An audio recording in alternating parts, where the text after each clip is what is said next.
Hello friends, good morning. Welcome back to my mini vlog 30 day challenge आज day 10।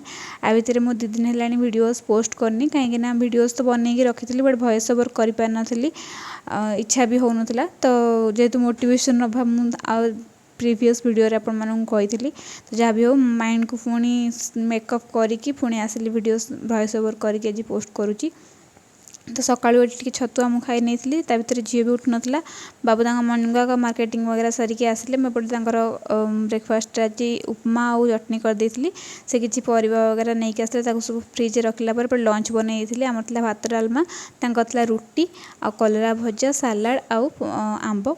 तापर 4टा बेले जाइलु बन्या पानी देखा लगी। बन्या पानी आसला नईरे बहुत जोरसे पानी होता। देखिकी आसला झील हेटी कि टुकुर बुकुरु मार्केट खाई तापर आउ घरे आसी आड़ू साड़ू किसी न खुआई खाली सिंपल गोटे क्षीर ग्लास दे दी पीवाई।